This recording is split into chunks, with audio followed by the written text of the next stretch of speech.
la llegada de los venezolanos a nuestro país, que vienen a trabajar, vienen huyendo de una situación sumamente crítica y difícil en su país y que por supuesto se suman a la población peruana que tiene dos caminos de alguna manera: generar su propio trabajo, así sea empezando un poco en la informalidad, o integrarse a la población económicamente activa registrada dentro de un trabajo más formal. ¿Cuáles son los efectos económicos de este éxodo venezolano que ha llegado a nuestro país? Lo vamos a conversar en nuestros estudios con Ana Reategui. Ella es profesora de SAN y ya se encuentra con nosotros. ¿Cómo está? Muy buenas tardes. ¿Qué tal? Buenas tardes. Muchas gracias. Cuéntenos un poco primero cuál es la situación, porque para hablar de el análisis económico y las consecuencias, primero hay que ver cómo está el panorama.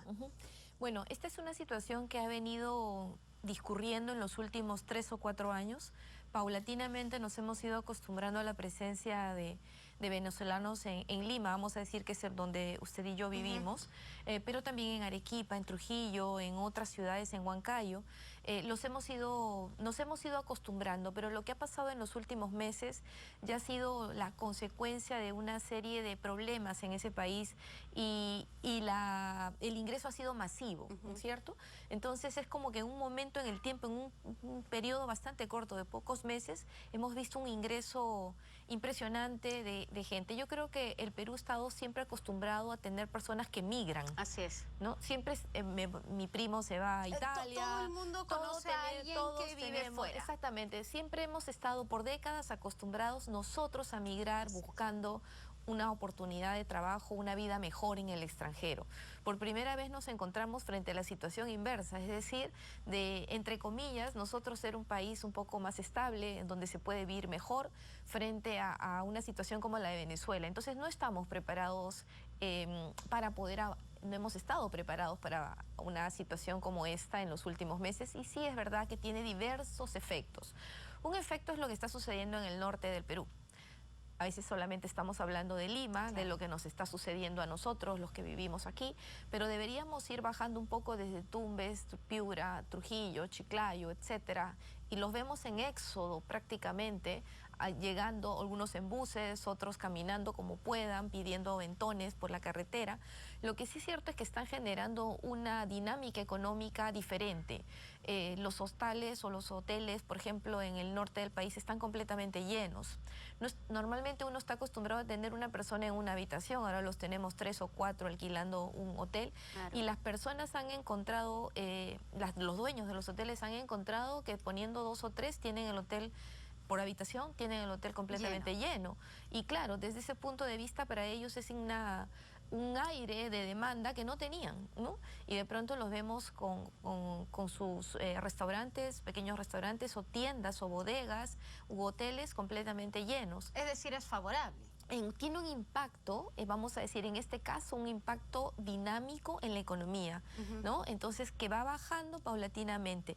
Es verdad que también tiene impactos, que podríamos decir, de otro tipo negativos, que son el verlos en las calles buscando empleo, el saturar de repente un poco la demanda de agua, aunque eso es un poco tema marginal, o algunos servicios públicos, pero en realidad vienen de paso, ¿no es cierto? Entonces, pocos son los que encontrarán un autoempleo, como decía usted al inicio, o un empleo formal en el norte, pero probablemente dentro del agro algunos vayan encontrando alguna oportunidad si es que estamos en épocas o campañas de cosecha, y probablemente algunos vayan ubicándose por ahí, pero la gran mayoría quiere llegar a Lima, porque en Lima están sus familiares que llegaron primero, esos que vimos hace 3 o 4 años y que ya están instalados en nuestra ciudad, ¿no? Entonces, ya cuando hablamos de Lima, entonces es cuando lo sentimos mucho más fuerte su presencia y efectivamente no tenemos una generación de empleo tan dinámica como la que quisiéramos, y de pronto tenemos una fuerte inmigración que efectivamente va a impactar de alguna forma en las necesidades de trabajo de corto plazo, ¿no? Claro, porque esa es la primera pregunta que de alguna manera uno escucha cuando conversa en la calle y que hay que trasladarla a un especialista. ¿Realmente nos juega en contra aquellos que de repente están buscando un empleo y que dicen, no, el venezolano viene a quitarme mi trabajo, que es una afirmación bastante fuerte, pero quizá no tan cierta. No tan cierta. Tiene en realidad, a ver, todo problema es siempre una oportunidad. Y creo que de eso hay que partir. Cuando uno mira las cifras de venezolanos que han llegado, dice más o menos 412.000, creo que es la cifra hoy día, vamos a hablar de 400.000 en números redondos, y nos dicen las informaciones que hay en inmigraciones, que el 50% de ellos tiene título profesional. Estamos hablando de 200.000 personas que de pronto llegan al Perú que tienen título profesional. Es decir, que a la educación peruana no le han costado un sol. Claro. ¿No? Y de pronto tenemos ingenieros, arquitectos, no sé, economistas, contadores, lo que fuera, profesionales que han partido de su país, que fueron capacitados en su país, utilizando recursos de su país y que ahora los tenemos para la producción nacional. Y que podríamos aprovechar, ¿verdad? Porque nosotros hay algunas áreas en las cuales carecemos de ciertos Exactamente, eso es lo que pasa. Este problema tiene también para el Perú una gran oportunidad.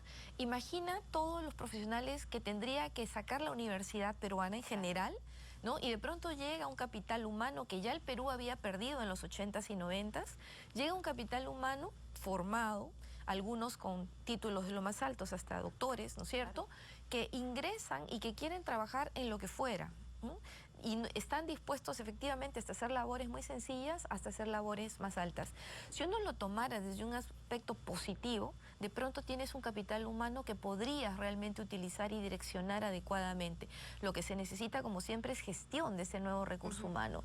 ¿Dónde lo canalizo? ¿Cómo lo llevo hacia las zonas donde realmente se necesitan profesionales de determinadas ramas? Por ejemplo, los médicos. Y claro, aprovechar en provincia, porque en el caso de médicos tenemos un déficit de especialistas a nivel nacional que es increíble. La mayoría están en nuestro país y eso ocurre también con ingenieros, es decir, con enfermeros, no enfermeras, claro, exactamente. Lo que nuevamente se necesita, yo diría, tenemos un bono de gente profesional que de pronto llegó aquí y ahora lo que necesitamos es gestión. El problema es que cada vez carecemos de esa gestión. ¿A quién le corresponde esa gestión? Obviamente en este caso al Estado, porque lo que se tiene que lograr es reconducir esa nueva fuerza, esa nueva mano de obra capacitada hacia las zonas donde realmente el Perú las necesita. Digamos que podríamos aprovechar de esta suerte, entre comillas. Lo que pasa es que como no hay esa gestión, todo se centraliza en Lima y efectivamente, en términos microeconómicos, vamos a decir, algunas personas que tienen empleo de baja calidad, ojo, de baja calidad, sí pueden sentir que están compitiendo frente a otros profesionales, ¿cierto?, que pueden quitar el empleo y que están dispuestos a trabajar incluso por menos del ingreso mínimo o lo que fuera, porque necesitan trabajar. Entonces, en ciertos estratos, en el empleo de menor calidad, sí es verdad que en el corto plazo se va a sentir un aspecto negativo, pero si en el mediano largo plazo las fuerzas del mercado, vamos a decir, siguen funcionando, a pesar de que el Estado no intervenga de la forma que podría intervenir, estas personas se terminarán insertando en el mercado laboral, hablando español, con títulos reconocidos en el Perú, paulatinamente irán encontrando, dejando las actividades de menores ingresos y probablemente vayan ocupando cargos intermedios dentro de nuestras organizaciones. Ahora, muy brevemente y antes de cerrar, yo veía sus diapositivas y me parece que es en la última, si nos apoyas un poco, Edith, en la producción. Usted mencionaba, creo que es en la anterior, exactamente que hay una serie de limitaciones. Tampoco es que ahora todas las organizaciones se van a llenar de ciudadanos venezolanos y los peruanos no vamos a tener trabajo. Ahí está, ¿no? Hay un tope, ¿verdad? Exactamente, uno no puede tener en su planilla más del 20% de personal extranjero en general, ni que pueda cobrar sueldos tan interesantes que ocupen más del 30% de la planilla. Yo digo, por eso es que decía que el Perú no está preparado. Claro. Porque si hubiésemos estado pensando en una situación como esta, ya hubiéramos podido cambiar. Yo quiero anotar lo siguiente, en los últimos años no solamente, bueno, obviamente Venezuela es un caso particular, pero en los últimos años hemos recibido muchos profesionales de España, por ejemplo, y que ellos más bien han ocupado cargos medios y altos, no han llegado a la parte informal, como está llegando la gente de Venezuela, sino que igualmente hablan español, igualmente tienen títulos profesionales, pero por diversas razones han entrado más bien a los cargos medianos altos. Entonces, y también ha habido disputa y, vamos a decir, la gente o los ingenieros decían, mira, ahora tengo un compañero que viene de España y gana igual que un peruano, ¿no? Entonces ha habido como también una válvula frente a una escasez de profesionales. Por ejemplo, ingenieros de saneamiento no habían.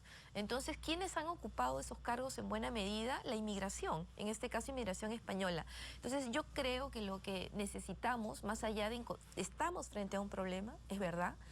Lo que necesitamos, como siempre en toda organización, es gestionar este problema y reconducir esta nueva fuerza de mano, esta nueva mano de obra que el Perú tiene hoy día y que es inevitable y que ojalá pudiéramos reconducirla hacia aquellas zonas donde su productividad se vería enormemente favorecida o impactaría favorablemente al Perú.